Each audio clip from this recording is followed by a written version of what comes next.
Thanks, Patricia, and good afternoon, everyone. It's a pleasure to be here virtually, and I'm here to share some thoughts and reflections on PPI. First of all, just to explain a bit about what PPI is, for those of you who might not be aware, PPI stands for Public and Patient Involvement, and it's around the ethos of including patients, family members, carers, and the public in various aspects of work and development in order to ensure that the services and practices which are offered by various organizations and charities, such as the BBS, are offered in a meaningful and informed manner that is informed by those who are using and benefiting from the service.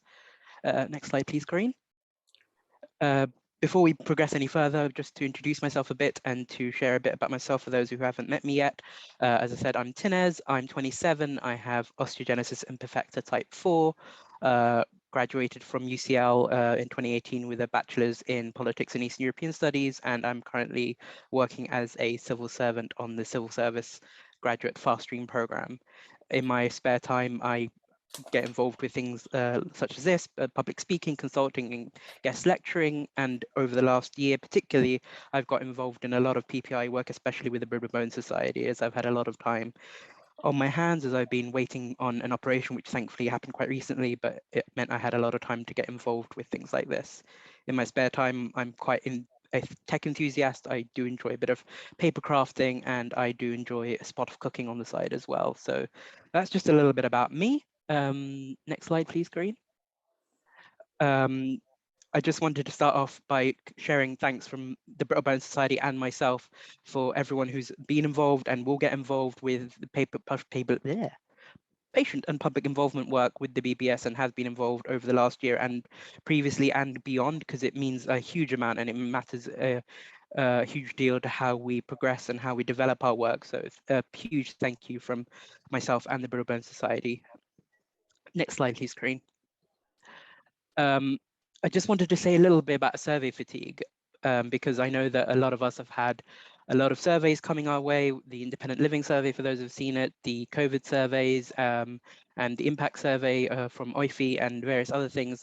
And I do acknowledge that sometimes it can be a bit overwhelming and it can stop some of us from participating or engaging as much as we'd like, but it is very much a thing that we acknowledge, but it is so vitally important, as I said previously, our involvement and our ability to feed into these pieces of work, because they do make a genuine difference, and the work that Chloe is doing, it really will make a difference. So, while acknowledging that the survey fatigue does exist, it is so vitally important that we get involved as and when we can. In the next few slides, I'll be discussing some ways that I've got involved with public and patient involvement within the BBS over the last year. Next slide, please, Corinne. So one of the first ways that I got involved was for the independent living survey, which came out over the last few months, and you can see some of the results on the screen here. I was involved in the initial working group, which came together in the evenings, led by the wonderful Corinne, and we were sort of discussing the ways in which what the important topics were, deciding on the questions.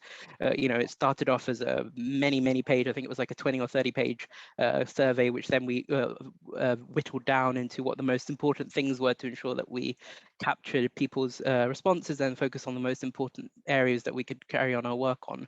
And it was such a valuable thing to have fellow members of the BBS, as well as Corinne and those who are experts in marketing and doing surveys feeding into this, because it gave us a real diversity of opinion and voice, which is so important to these kinds of work. So that was really important, and some of the feedback that we've had will go into future resources and work that we'll produce.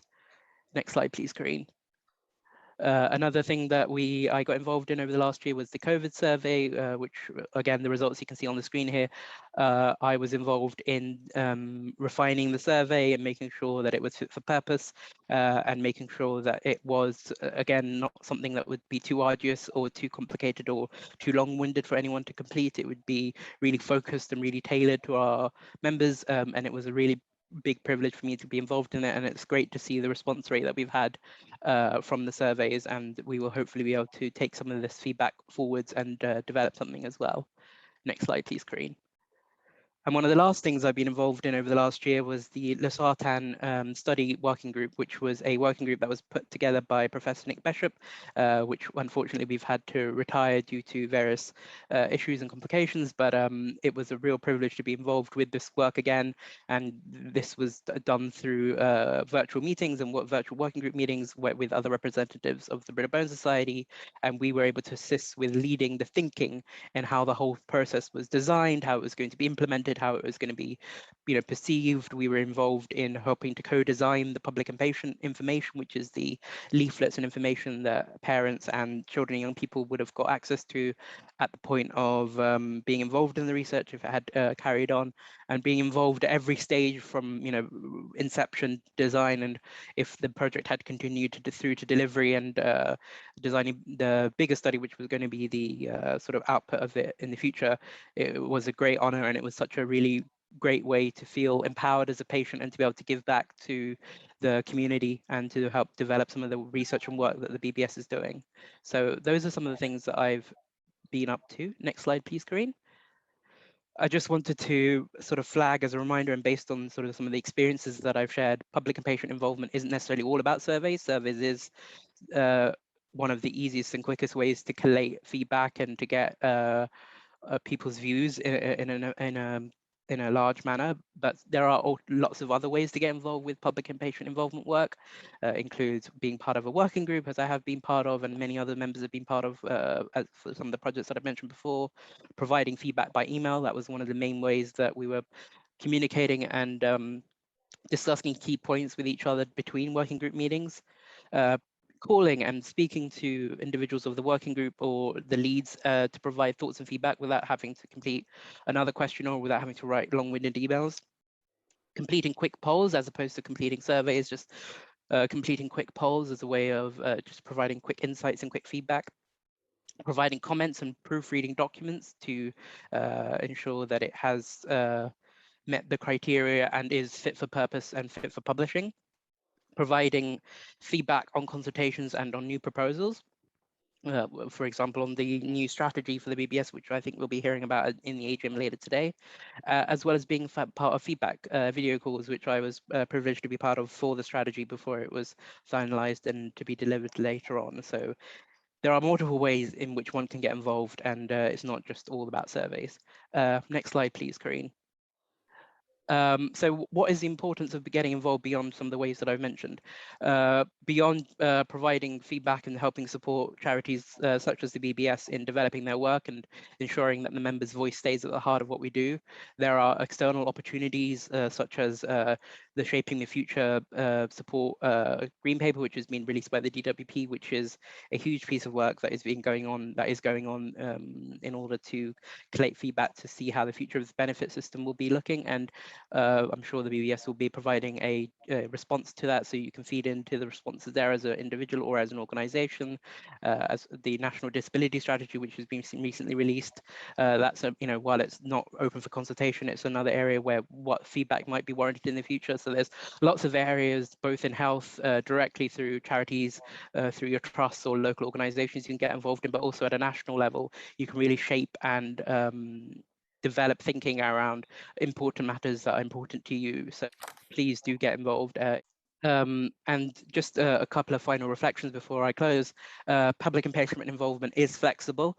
As I've demonstrated, there are multiple ways one can get involved and one can present their views depending on the circumstances, ability, and time. Every view matters, no matter where you're from, what your age is, what kind of OI you have. The more diversity of voice and diversity of opinion we have, it makes all the difference. So I would encourage everyone, when the opportunities do come across your way and you do have a capacity and time, please think about the different ways you can get involved, and do get involved if you can, because it does make all the difference. Next slide, please, Corinne. And just to finish off, these are my contact details. So if anyone does have any thoughts or reflections that they'd like to share or discuss anything that I've shared in this presentation, please do get in touch, and I'd be more than happy to pick up those conversations there.